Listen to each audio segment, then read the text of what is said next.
Transmission of infection में हमारे पास आ जाता है contact spread and droplet expelled and यही है मेन। कॉन्टैक्ट स्प्रेड में क्या होगा, जब डायरेक्ट या इनडायरेक्ट कॉन्टैक्ट होगा इन्फेक्शन और ससेप्टिबल होस्ट का direct from one person to another, और इनडायरेक्ट में हमारे पास आएगा कंटेमिनेटेड इक्विपमेंट और सर्फेसिस। ड्रॉपलेट एक्सपेल्ड में हमारे पास आ जाएगा जब स्नेजिंग और कफिंग करते हैं less than 2 minute from the source. A pathogen may be transmitted by a single route or it can be transmitted in several ways. Direct contact occurs when microorganisms are transferred from one person to another. It can involve contact with blood, body fluids, excretion or secretions. During patient care by the healthcare worker or a visitor or family member during interactive activities in playrooms between patients. Indirect contact involves the transfer of microorganisms through a contaminated intermediate object, substance or person. For example, contaminated equipment, food, water or supplies may occur when inadequate hand washing is performed by a care provider.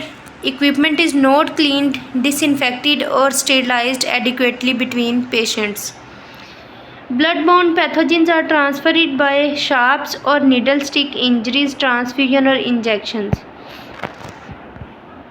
Direct में हमारे पास वो वाले contact आ जाएंगे जिसमें person to person direct contact हो रहा है, स्नीजिंग से, कफिंग से, टचिंग से, हग से, इस तरह की मुख्तलिफ एक्टिविटीज़ से डायरेक्ट कॉन्टैक्ट हो रहा है। और इनडायरेक्ट में जो भी इनडायरेक्ट चीज़ें हमारे पास आ जाती हैं, कोई इक्विपमेंट हमने एक पर्सन का ऑपरेशन किया, वहाँ से कुछ माइक्रोब्स कैरी कर लिए, दूसरे का ऑपरेट किया तो उधर छोड़ दिए, या एक हेल्थ केयर वर्कर ने हैंड हाइजीन अच्छे से नहीं की दो पेशेंट्स के चेकअप के दरमियान में, तो भी हम लोग इसको स्प्रेड कर सकते हैं।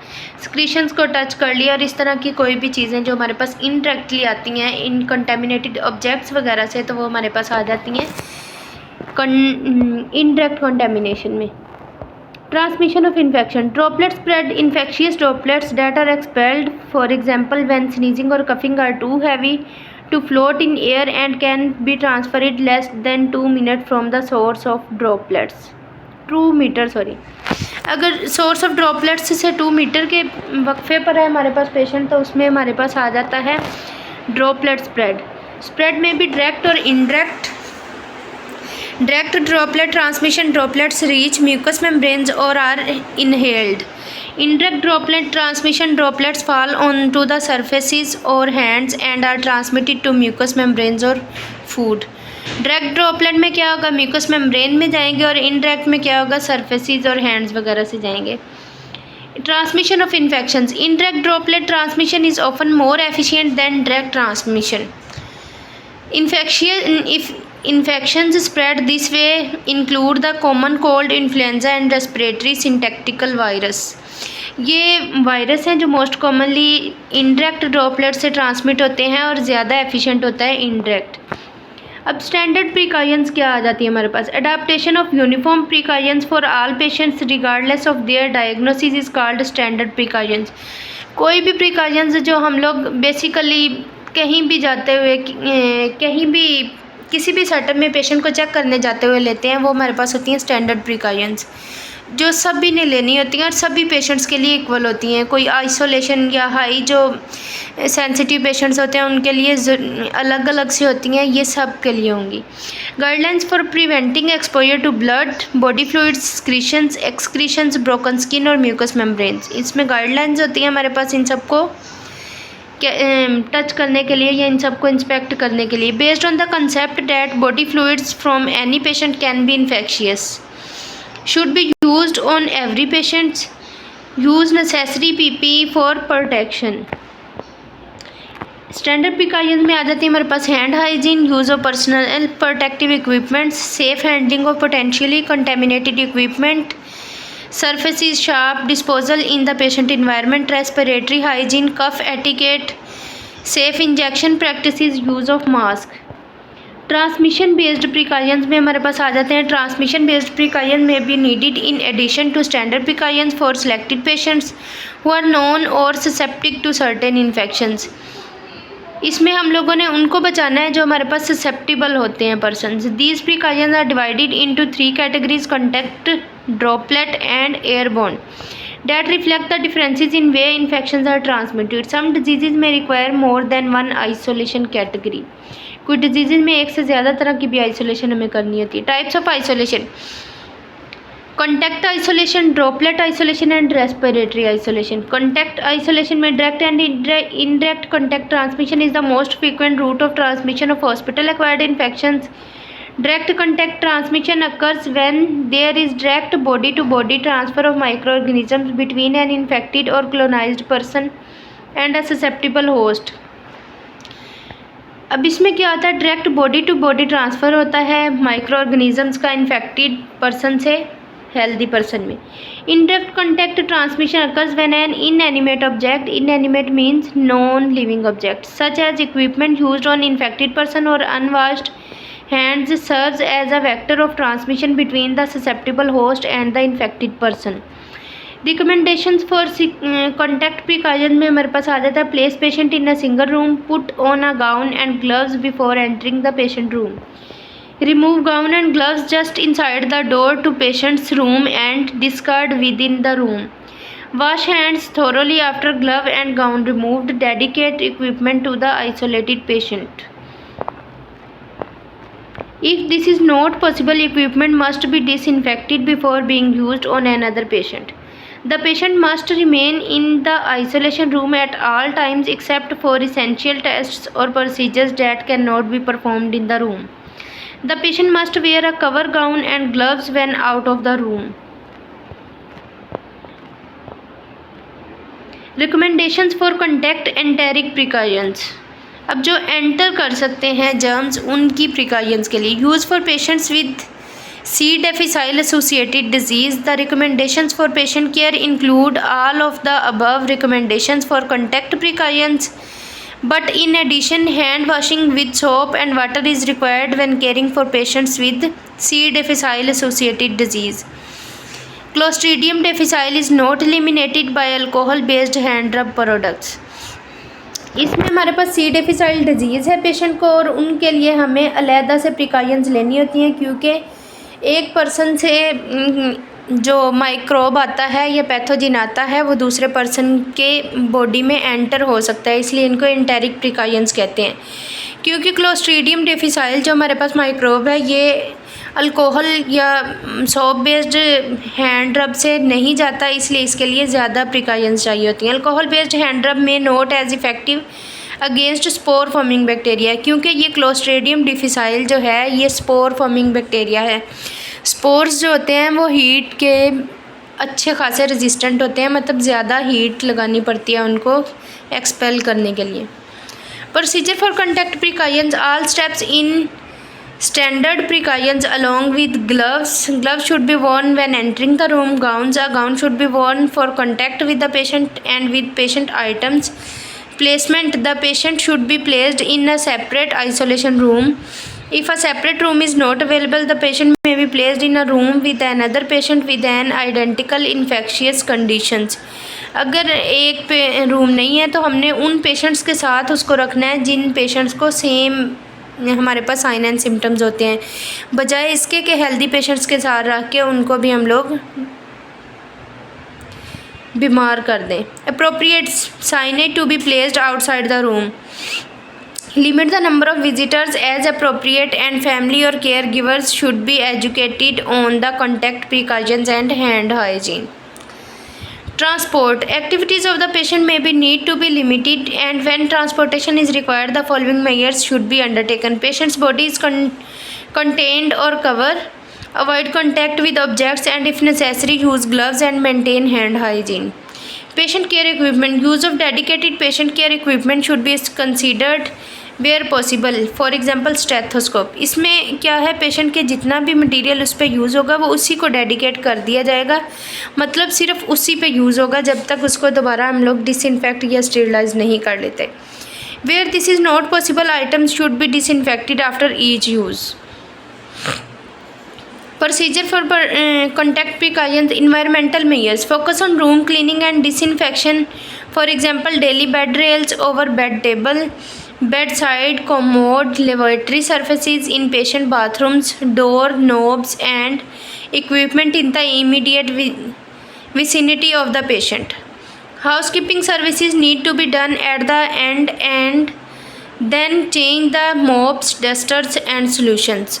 हैंड हाइजीन हाउसकीपिंग सबसे एंड पे करनी है और उधर ही चेंज मोप्स और डस्टर्स वगैरह चेंज कर देने हैं.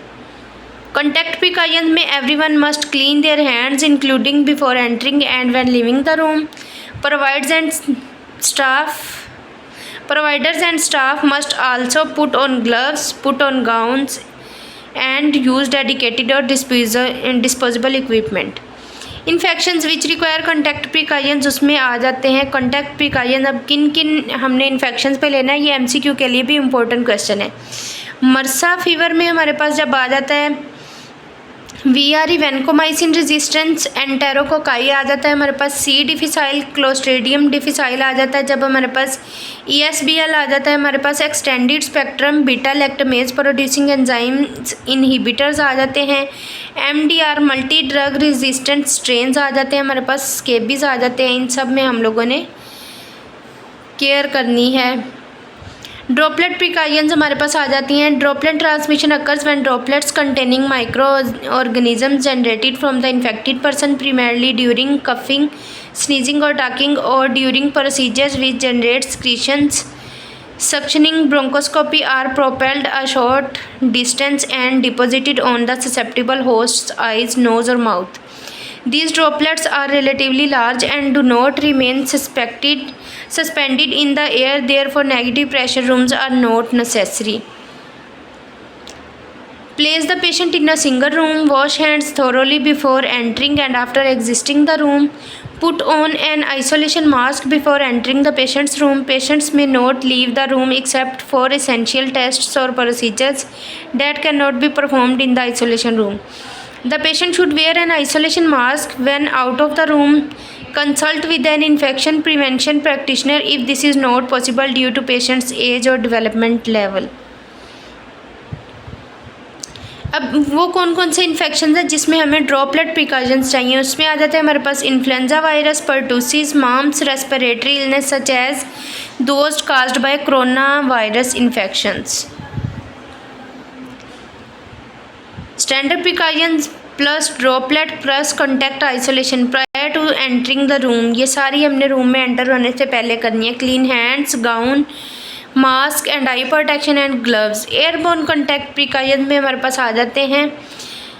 Airborne contact precautions are used to prevent transmission of varicella, chicken pox, disseminated herpes zoster और localized zosters in an immune compromised patients. जो पेशेंट इम्यून कंप्रोमाइज्ड है और उनको वेरिसेला या चिकन पॉक्स है, एक ही चीज़ के दो नाम है. Recommendations for airborne contact precautions include, अब इसकी रिकमेंडेशंस में क्या क्या हमारे पास है. Negative pressure single room is required. The door to the room must remain closed at all times. Persons not immune to varicella should not enter the room. ऐसे persons जिनकी इम्यून वैक्सीनेशन लगी हुई है सिर्फ वही एंटर हो सकेंगे. Alternate care givers should be assigned to the patients. If susceptible persons must enter the room of a patient with varicella, an isolation mask should be worn, by this may not be completely protective. वो mask तो पहनेंगे लेकिन ये completely protective नहीं होता. Persons immune to these viruses need to wear a mask, put on a gown and gloves before entering the patient's room. As part of standard precautions, a mask and eye protection are required for close contact within 3 feet with the coughing patients.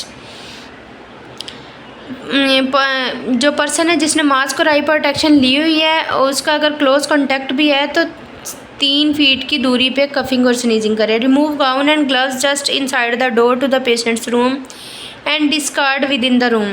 Wash hands thoroughly after gown and glove removal. Airborne precautions में हमारे पास है. Airborne respirator precautions are used to prevent the spread of TB. Airborne transmission occurs by dissemination of airborne droplet nuclei, tiny particles containing microorganisms that remain suspended in the air for long periods. ये उन infections के लिए हमारे पास होगा जिसके जो micro organisms हैं वो एयर में काफ़ी अरसे तक रहते हैं. These microorganisms are generated from the infected person. ये इन्फेक्टेड पर्सन के जनरेट करता है generally by coughing, sneezing, talking और by procedures which generate secretion, suctioning, bronchoscopy and may be inhaled by the susceptible host. Negative pressure single room is required. The door to the room must remain closed all times. Wash hands thoroughly or use alcohol and hand gel before entering and after exiting the room. Use a powdered air purifying respirator PAPR और N95 respirator when in the room. N95 हमारे पास mask की एक किस्म होती है जिसके अंदर हमारे पास एक फ़िल्टर लगा होता है जो एयर को फ़िल्टर करके प्योरीफाई करके हमें देता है. Visitors will be restricted to the parents और to designated primary care givers. Visitors सिर्फ पेरेंट्स होंगे, टू मदर एंड फादर, और डेजिग्नेटेड प्राइमरी केयर गिवर्स हमारे पास 2 होंगे. Parents primary care givers will be screen for evidence of pulmonary tuberculosis and will be isolated to the room with the patient until the evaluation is completed. अब ये parents और care givers की भी वो हम लोग करेंगे स्क्रीनिंग के उनको पल्मोनरी ट्यूबरकुलोसिस नहीं है, और जब तक उनकी इवेल्युएशन कंप्लीट नहीं हो जाती वो अपने रूम के अंदर ही रहेंगे. Patients may not leave the isolation room except for essential test और procedures. If possible the patient wears an isolation mask when out of the room. अब हमारे पास आ जाती हैं standard precaution plus airborne plus contact isolation. Prior to the entering room, enter होने से पहले हमने हैंड क्लीन करने हैं, गाउन वेयर करना है, N95 मास्क लेना है या एंड ग्लव्स भी पुट ऑन करने हैं. Relate isolation to the chain of infection cycle. अब आइसोलेशन को हम लोग चेन ऑफ इन्फेक्शन साइकिल के साथ कैसे रिलेट करते हैं ये हम लोग नेक्स्ट लेक्चर में पढ़ते हैं.